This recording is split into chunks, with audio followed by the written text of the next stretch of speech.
पाकिस्तान की एक सुनसान सड़क पर रात के अंधेरे में एक आदमी बदहवास होकर भाग रहा था। उसकी सांसें फूली हुई थी और तभी एक तेज रफ्तार ट्रक आई, एक जोरदार टक्कर हुई और वो आदमी वहीं पे कुचला गया। स्टीयरिंग व्हील पे हाथ किसी कठोर क्रिमिनल के नहीं बल्कि एक नाजुक सी लड़की के थे और जिसे उसने मारा वो कोई दुश्मन सिपाही नहीं बल्कि उसी के ससुराल का वफादार नौकर था।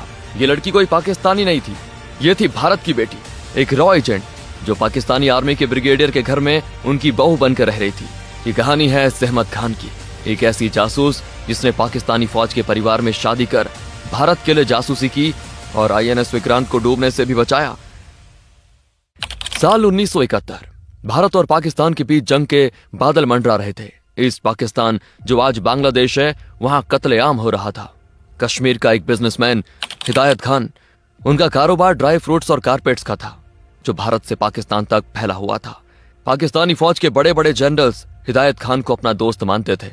उनके लिए हिदायत एक बिजनेस टाइकून थे, लेकिन भारत की सरकार के लिए हिदायत खान एक एसेट था जो सालों से भारत को दुश्मनों की खबर दे रहा था। लेकिन किस्मत को कुछ और ही मंजूर था। जंग शुरू होने ही वाली थी कि हिदायत खान को एक ऐसी खबर मिली जिसने उन्हें तोड़ कर रख दिया। उन्हें टर्मिनल लंग कैंसर था। हिदायत जानते थे कि उनके पास वक्त कम है, लेकिन उन्हें अपनी मौत का डर नहीं था। उन्हें डर इस बात का था कि उनके जाने के बाद पाकिस्तान में उनका नेटवर्क जो उन्होंने सालों की मेहनत से बनाया था वो खत्म हो जाएगा, और वो भी ऐसे वक्त जब भारत को उनकी सबसे ज्यादा जरूरत थी। एक दिन श्रीनगर के एक हॉस्पिटल के कमरे में हिदायत ने अपनी बेटी सहमत को बुलाया। हिदायत ने कमजोर आवाज में कहा, सहमत मेरी तरफ देखो। सहमत की आंखों में आंसू थे। उसने कहा, अब्बू आप ठीक हो जाएंगे, हम दिल्ली चलेंगे, वहां बड़े डॉक्टर्स हैं। हिदायत ने उसका हाथ पकड़ा और कहा कि नहीं बेटा, मेरे पास वक्त नहीं है, लेकिन मेरे मुल्क के पास भी वक्त नहीं है। मैं चाहता हूं कि तुम वो करो जो मैं अब नहीं कर सकता। सहमत हैरानी से उनको देखने लगी। आप ये क्या कह रहे हैं अब्बू? हिदायत ने अपनी सांसों को संभालते हुए कहा, मेरा नेटवर्क पाकिस्तान में वो बंद नहीं होना चाहिए। ब्रिगेडियर सईद मेरा दोस्त, वो अपने बेटे इकबाल के लिए तुम्हारा हाथ मांग रहा है। इकबाल पाकिस्तान आर्मी में कैप्टन है। अगर तुम उससे शादी कर लेती हो तो तुम सीधा दुश्मन के घर में होगी। वहां से तुम वो सब जान पाओगी जो हमारी फौज को बचाने के लिए जरूरी है। सहमत कांप उठी, लेकिन अब्बू मैं तो कॉलेज जाती हूँ, मुझे ये सब नहीं आता, और अभिनव मेरी सगाई हो चुकी है। हिदायत ने कहा, बेटा आज भारत माँ को तुम्हारी जरूरत है, लेकिन अगर तुमने मना कर दिया तो मैं मजबूर नहीं करूंगा। वैसे भी सहमत के दिमाग में तूफान चल रहा था। एक तरफ उसका प्यार, उसकी पढ़ाई, उसका आरामदायक जीवन, और दूसरी तरफ उसके मरते हुए पिता की आखिरी ख्वाहिश और देश का सवाल। लेकिन उसने अपने पिता की आखिरी इच्छा से सहमत होकर अपनी खुशियों की बलि देने का फैसला किया। उसने अपने आंसू पहुंचे और कहा, मैं तैयार हूं अब्बू, मैं जाऊंगी। बस यही वो लम्हा था जब एक मासूम लड़की मर गई और एक जासूस का जन्म हुआ। इसके बाद सहमत को तुरंत रॉ के हवाले कर दिया गया। आमतौर पर एक इंटेलिजेंस ऑफिसर को ट्रेन करने में सालों लग जाते हैं, लेकिन सहमत के पास सालों का वक्त नहीं था। जंग सर पे थी, उसके पास सिर्फ कुछ हफ्ते थे। रॉ के ऑफिसर्स ने उसको एक सीक्रेट लोकेशन पर ले जाकर ट्रेनिंग शुरू की। ये ट्रेनिंग शारीरिक से ज्यादा मानसिक थी। उसे मॉर्स कोड सिखाया गया और फिर वो दिन आ गया। सहमत की शादी इकबाल सईद से हो गई, और अब वो सहमत खान नहीं थी, वो बेगम सहमत इकबाल सईद थी, रावलपिंडी पाकिस्तान में रहने वाली एक फौजी अफसर की बीवी। सहमत अब ब्रिगेडियर सईद के घर में थी। यहाँ हर रोज पाकिस्तान आर्मी के बड़े ऑफिसर्स आते थे। यहाँ जंग की प्लानिंग होती थी। यहाँ भारत को बर्बाद करने की प्लानिंग बनाई जाती थी। सहमत ने आते ही अपने आप को एक आदर्श बहू के रूप में ढाल दिया। सुबह जल्दी उठती, सबके लिए नाश्ता बनाती, सास ससुर की सेवा करती। इकबाल उसका पति एक शरीफ आदमी था। वो सहमत से प्यार करने लगा था, उसकी परवाह करता था।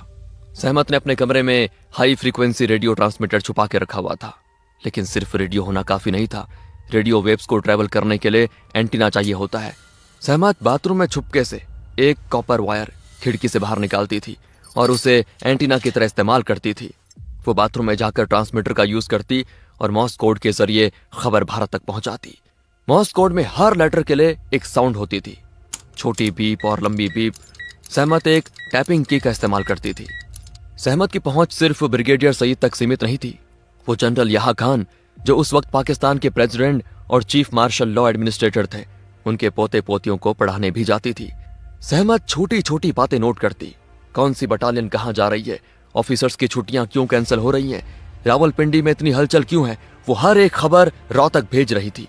उसके भेजे गए कोर्ट्स ने भारत को बताया कि पाकिस्तान वेस्ट में नहीं ईस्ट में कुछ बड़ा प्लान कर रहा है। नवंबर 1971, जंग बस शुरू होने वाली थी। ब्रिगेडियर सईद और इकबाल अक्सर देर रात तक मैप्स और फाइल्स के साथ बिजी रहते थे। एक रात सहमत ने मौका पाकर ब्रिगेडियर के स्टडी रूम में कदम रखा। वहां टेबल पर कुछ टॉप सीक्रेट फाइल्स पड़ी थी। उसने जल्दी जल्दी फाइल खोली। उसमें जो लिखा था ना, उसे पढ़कर सहमत के पैरों तले जमीन खिसक गई। फाइल में पाकिस्तान नेवी के सबमरीन गाजी का जिक्र था और उसके निशाने पर था INS विक्रांत। प्लान बिल्कुल साफ था। गाजी को कराची से निकालकर खामोशी से बे ऑफ बंगाल में भेजा जा रहा था।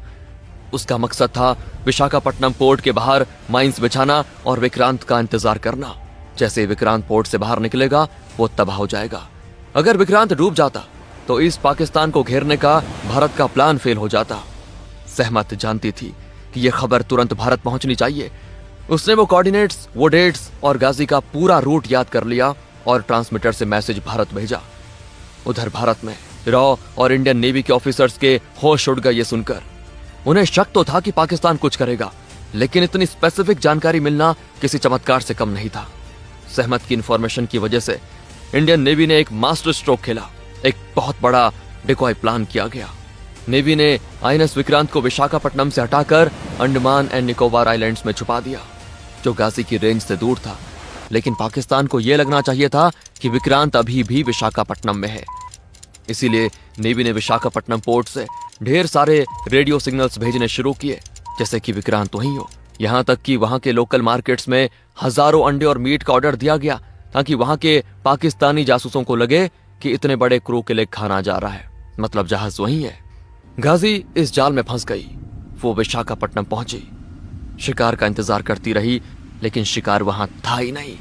3 दिसंबर 1971 रात के करीब 12 बज रहे थे। ऊपर सतह पर INS राजपूत, एक पुराना डिस्ट्रॉयर जहाज, हार्बर से बाहर निकल रहा था। इसके कैप्टन थे lieutenant commander Inder Singh. Captain Inder Singh को पानी में कुछ हलचल महसूस हुई। सोनार पर एक भारी ऑब्जेक्ट डिटेक्ट हुआ। कैप्टन ने तुरंत ऑर्डर दिया, drop depth charges. Depth charges वो बॉम्ब होते हैं जो पानी में गिरने के बाद एक फिक्स्ड डेप्थ पे जाकर फट जाते हैं। INS राजपूत ने 2 डेप्थ चार्जेस फेंके और तेजी से आगे बढ़ गया। कुछ ही सेकंड्स के बाद एक भयंकर धमाका हुआ। पानी की एक ऊंची दीवार खड़ी हो गई, लेकिन ये धमाका डेप्थ चार्ज का नहीं था, ये उससे कई ज्यादा बड़ा था। डेप्थ चार्जेस गाजी के करीब फटे और इस शॉकवेव से गाजी के अंदर रखे हुए टॉर्पीडोज और माइंस ट्रिगर हो गए और एक बहुत बड़ा इंटरनल एक्सप्लोजन हुआ। गाजी का खेल खत्म हो चुका था। उसके 93 क्रू मेंबर्स में कोई नहीं बचा। पाकिस्तान तो आज तक मानने को तैयार नहीं है कि उनकी सबमरीन को किसी ने मारा। उनका कहना है कि गाजी अपने ही बिछाए हुए माइंस के जाल में फंस गई। गाजी के डूबते ही बे ऑफ बंगाल पर भारत का राज हो गया। INS विक्रांत, जो अभी तक छुपा हुआ था, वो बाहर निकला और उसने ईस्ट पाकिस्तान को चारों तरफ से घेर लिया। अगर सहमत ने वक्त रहते खबर नहीं दी होती तो उस रात शायद विक्रांत पर हमला होता और 1971 की जंग का अंजाम कुछ और होता। ब्रिगेडियर सईद के घर में एक पुराना नौकर था, अब्दुल। वो सालों से सईद परिवार की सेवा कर रहा था। वो वफादार था और उसकी नजरें बाज की तरह तेज थी। उसे सहमत पे शक होने लगा था। उसने नोटिस किया, सहमत अक्सर अकेले में कुछ करती है, कमरा बंद रखती है। एक शाम जब घर में कोई नहीं था, सहमत अपने कमरे में नहीं थी। अब्दुल ने बाथरूम का दरवाजा खोला और वहां टाइल्स के पीछे छुपा हुआ वो तारों का जाल और वो ट्रांसमीटर देख लिया। अब्दुल समझ गया, ये बहू बेगम नहीं, ये तो हिंदुस्तान की जासूस है। वो तेजी से घर से बाहर निकला और ब्रिगेडियर के ऑफिस की तरफ पैदल ही भाग पड़ा। ऊपर खिड़की से सहमत ने अब्दुल को भागते हुए देख लिया था। सहमत को याद आया कि उसने ट्रांसमीटर बाथरूम में ही छोड़ दिया था। उसे तुरंत समझ आ गया कि अब्दुल को सब पता चल चुका है। सहमत ने पोर्च में खड़ी फौजी ट्रक देखी। बिना वक्त गवाए वो उसमें बैठ गई, इंजन स्टार्ट किया और सीधा अब्दुल की तरफ दौड़ा दी, जो रोड पर भाग रहा था। सहमत ने उसे ट्रक से कुचल दिया। अब्दुल मर चुका था। सहमत वापस अपने कमरे में गई। बाथरूम में शावर के नीचे घंटों बैठी रही। जासूसी की दुनिया में इसे कोलेटरल डैमेज कहते हैं, लेकिन सहमत के लिए ये मर्डर था। लेकिन मुसीबत अभी खत्म नहीं हुई थी। इकबाल का बड़ा भाई मेजर महबूब जो मिलिट्री इंटेलिजेंस में था, उसे अब्दुल की मौत पे शक हो गया। अब्दुल की मौत को सभी ने एक्सीडेंट मान लिया था, लेकिन मेजर महबूब नहीं माना। वो इन्वेस्टिगेट करने लगा, कड़ियां जोड़ने लगा। धीरे धीरे वो सच के करीब पहुंच रहा था। सहमत को एहसास हो गया था कि महबूब सब जान जाएगा। अब सहमत के पास कोई चारा नहीं बचा था। एक दोपहर जब महबूब अकेला था, वो चाय पी रहा था। सहमत ने अपना आखिरी दांव खेला। उसने महबूब की चाय में एक खतरनाक जहर राइसिन मिला दिया। ये ऐसा जहर था जो हार्ट अटैक जैसा असर करता है, ताकि किसी को कोई शक न हो। महबूब ने जैसे ही वो पिया, उसका दम घुटने लगा। वो अपने गले को पकड़कर तड़पने लगा और सहमत वहीं खड़ी थी। महबूब की आंखें सहमत को देख रही थी, हैरानी और धोखे के साथ। महबूब भी मर चुका था। डॉक्टर्स ने इसको हार्ट अटैक बताया। दिसंबर का महीना खत्म हो रहा था, जंग अपने आखिरी दौर में थी और सहमत प्रेग्नेंट थी। वो इकबाल के बच्चे की मां बनने वाली थी। ये खबर किसी भी औरत के लिए खुशी की बात होती, लेकिन सहमत के लिए ये एक नई उलझन थी। वो दुश्मन के बच्चे को अपनी कोख में पाल रही थी। रॉ को खबर मिल गई कि सहमत का कबर अब किसी भी वक्त ब्लो हो सकता है। महबूब की मौत के बाद शक की सुई घूम रही थी। उसे वहां से निकालना जरूरी था। सहमत का एक्सट्रैक्शन प्लान बनाया गया। एक सुबह सहमत ने हमेशा के लिए सईद परिवार का घर छोड़ दिया। बाजार जाने के नाम पर वो घर से बाहर निकली। बाहर रॉ के एजेंट्स उसका इंतजार कर रहे थे। वो इकबाल को बिना बताए, बिना अलविदा कहे निकल गई और जैसे उसके पैरों ने हिंदुस्तान की मिट्टी को छुआ ना, उसने घुटने टेके और जमीन को चूमा। उस वक्त उसके चेहरे पे आंसू थे, लेकिन आंसू में एक गर्व था। उसने अपना वादा निभाया। उसने अपने पिता की आखिरी ख्वाहिश पूरी की थी। पाकिस्तान से जाते जाते वो अपने पीछे एक ऐसा सच छोड़ गई थी जिसने सईद परिवार की बुनियाद हिला दी। ब्रिगेडियर सईद और इकबाल को पता चल गया कि सहमत भारत की जासूस थी। ब्रिगेडियर सईद ने इकबाल से कहा, हमने एक सांप को दूध पिलाया इकबाल, हमने अपने घर में अपने दुश्मन को पनाह दी। इकबाल टूट जाता है और कहता है, जिसे मैंने दिल दिया उसने मुझे इतना बड़ा धोखा दिया। हालांकि भारत लौटने के बाद सहमत डिप्रेशन में चली गई। वो रात भर सो नहीं पाती थी। अब्दुल का चेहरा, महबूब की मौत और इकबाल का धोखा खाया हुआ चेहरा उसे सोने नहीं देता था। उसके पिता की मौत हो चुकी थी। वो अब अकेली थी। उसके पास करोड़ों की दौलत थी, लेकिन उसने सब कुछ ठुकरा दिया। सहमत ने फैसला किया कि वो अपनी बाकी जिंदगी प्रायश्चित में बिताएगी। वो पंजाब के मलेरकोटला चली गई। मलेरकोटला वो जगह थी जहां अब्दुल का परिवार रहता था। वहां रहकर उसने अपनी पहचान छुपा ली। किसी को नहीं पता था कि यह साधारण सी दिखने वाली औरत जो रोज गरीब बच्चों को पढ़ाती है, असल में भारत की सबसे बड़ी जासूस है। लेकिन कहानी यहाँ पे खत्म नहीं होती। सहमत की कोख में बच्चा था। उसका पुराना प्रेमी अभिनव अभी भी उसका इंतजार कर रहा था। अभिनव ने उसे अपनाया, उसके हालात को समझा, लेकिन सहमत ने शादी करने से मना कर दिया।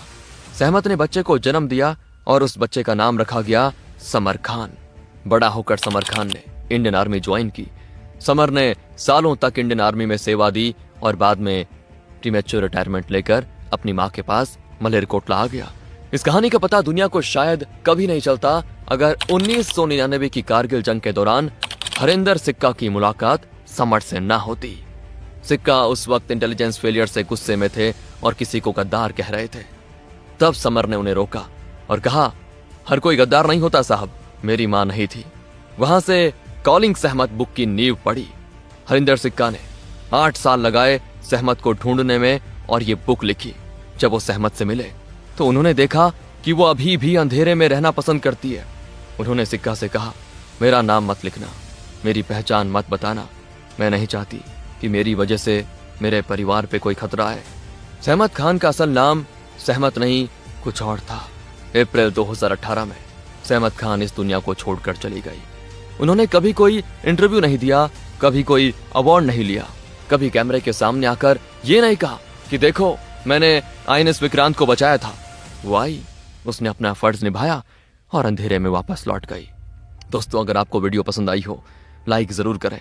इस तरह की इंटरेस्टिंग वीडियोस देखना चाहते हैं तो चैनल को सब्सक्राइब करना ना भूलें। मिलते हैं अगली वीडियो में, तब तक के लिए जय हिंद, जय भारत।